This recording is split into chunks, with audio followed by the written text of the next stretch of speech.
What do electric cars, a Barrhaven ambulance hub, and a 9-game hurricane surge have in common? They're all reshaping Ottawa's week, on our roads, in our budget debates, and on the blue line.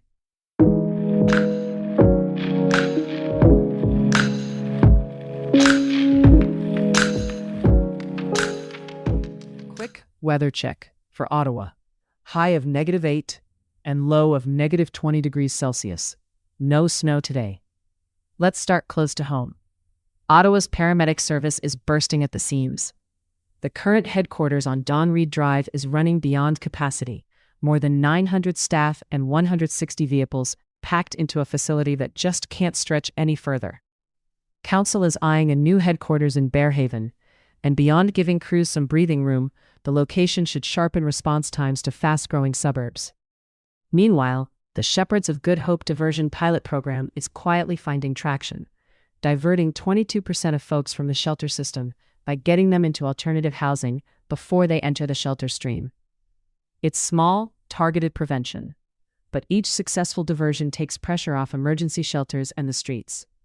Up in Sudbury, a former nunnery could become a 135-unit supportive housing facility under a proposed $1.5 million plan, part of a broader rethink on homelessness across northern Ontario that has lessons for every city in the province.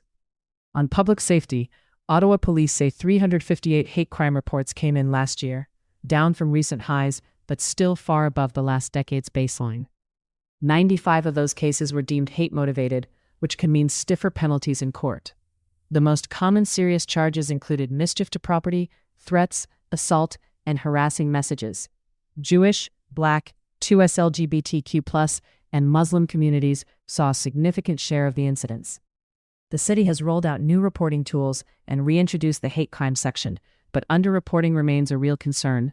One model to watch is in Durham region, where a new online portal lets people document hate incidents and seek support without involving police.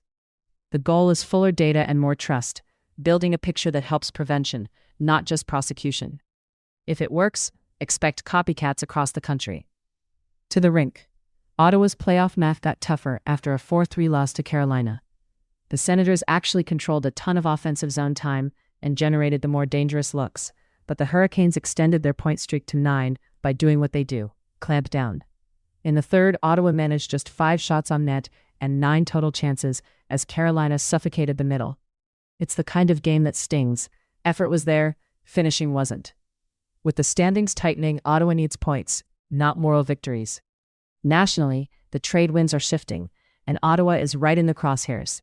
The U.S. is pushing an agreement on trade and critical minerals, floated by Vice President J.D. Vance, aimed at securing supplies and setting price floors through adjustable tariffs. The pitch includes private financing foundations and emergency reserves for member countries. Canada's decision on whether to join won't happen in a vacuum. It's being folded into the 2026 review of the Canada-US-Mexico Agreement, CUSMA to us, USMCA south of the border. So Canada keeps leverage for the bigger negotiation. The backdrop: Washington wants to reduce reliance on China for the metals that power batteries, wind turbines, and defense tech. For Canada, the prize could be preferential access and investment. The risk is locking into sector-specific rules before the wider deal is renegotiated. That wider review kicks off this year with public consultations and an early report to the U.S. Congress. Experts say President Trump might try to reshape CUSMA, which he's called transitional, though Canada may not top his priority list. Still, anyone with a stake in autos, agriculture, or tech should buckle up. The terms we set now will define whether Canada's minerals and our manufacturing anchor the next wave of clean industry or get priced out. Inside Canada, trade politics are already prickly. Labor leaders say they're being iced out of talks and consulted only as a box-checking exercise. They want a real seat at the table, given how new rules hit jobs first.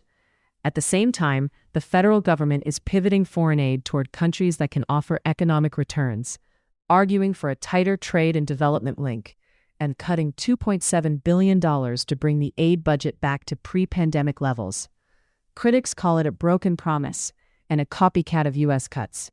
However you see it, it's another sign that Ottawa is tying diplomacy to supply chains, not just values. On climate and cars, expect a big reset.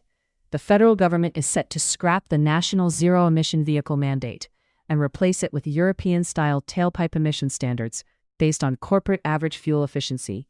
Translation: automakers get more flexibility in how they hit targets, but the pressure to cut emissions remains. Look for the return of consumer rebates, up to $5,000 per EV or plug-in hybrid, similar to the old IZEDS program, and a $1.5 billion fund for charging infrastructure. For Ottawa drivers, that means more chargers and a bit more help at the dealership. For industry, it ups the premium on Canadian critical minerals and battery supply, making those CUSMA talks even more consequential. On diplomacy, Canada's opening a consulate in Greenland to deepen cooperation on climate change, Inuit rights, and Arctic security. An understated but strategic move as sea ice shipping routes and great power interests collide. Former Prime Minister Stephen Harper, who's back in the Ottawa spotlight this week, argues our current challenges aren't just about any one U.S. administration, and that Canada needs a more policy-driven footing. Fittingly, Ottawa is marking the 20th anniversary of his government with a series of events: a Royal Canadian Geographical Society Gold Medal for Public Service, a portrait unveiling by artist Phil Richards, and a gala organized by former chiefs of staff and Conservative alumni. And if you're into local storytelling, the This is Ottawa podcast with Robin Bresnahan is taking a run at big city issues, from high rents to how we keep the city's nightlife alive. Travel note before you book that winter break: Canada has updated its advisory for Cuba. Travelers are urged to exercise a high degree of caution due to worsening shortages of electricity, fuel, and basics, even at resorts. Power outages can be prolonged, flights may be disrupted, and fuel shortages are making travel around the island difficult, with reports of tensions at gas stations. If you're already there, the government says to stay informed and register for emergency updates. Tourism numbers reflect the strain. Canadian visitors are down about 12%, with an overall 17% drop. Before we go, let's tie the threads. Ottawa's investing in the basics: paramedics, housing, safety, while the national stage is rewriting the rules on trade, aid, and clean tech. The decisions on critical minerals and auto emissions won't just shape climate targets. They'll determine where Canadian jobs land and how fast our streets fill with chargers and EVs. And on the ice, the Senators need to finish their chances as ruthlessly as Carolina defends them. That's the week: local, national, and the places they meet. Thanks for listening. If you've got thoughts on the Barrhaven paramedic plan or experiences with Ottawa's hate crime reporting, send us a note.